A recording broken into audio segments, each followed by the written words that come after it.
Europe 1, il est 6h56.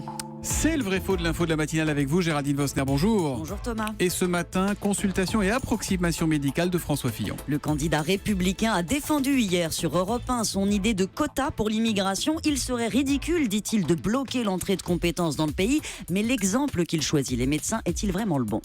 Nos hôpitaux ne fonctionneraient plus s'il n'y avait pas des médecins étrangers. Bon, c'est clair et net, nos hôpitaux ne fonctionneraient plus sans les médecins étrangers. Clair et net, mais vrai ou faux ?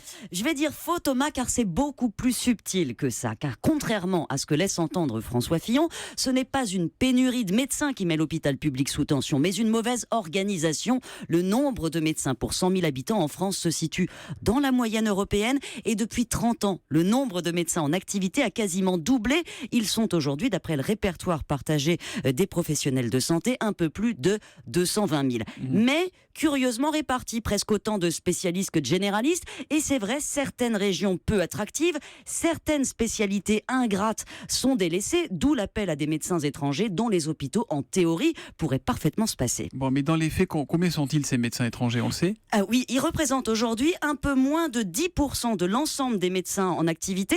Alors attention, on parle des diplômes obtenus à l'étranger, pas de nationalité, la plupart sont devenus français. 9 000 ont un diplôme européen, 13 000 d'un autre pays, souvent l'Algérie, le Maroc.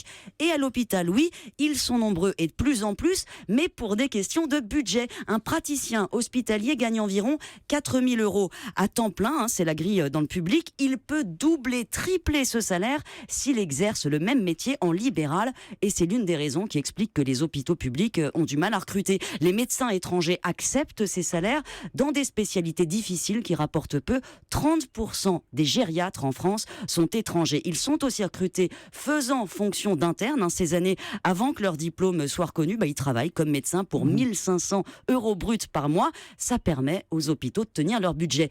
Mais ce mal fondamental, celui de l'écart de rémunération entre médecine publique et libérale, alors qu'ils ont les mêmes diplômes, aucun des candidats ne l'a vraiment abordé. Le vrai faux de l'info, signé Géraldine Vosner. À demain, Géraldine.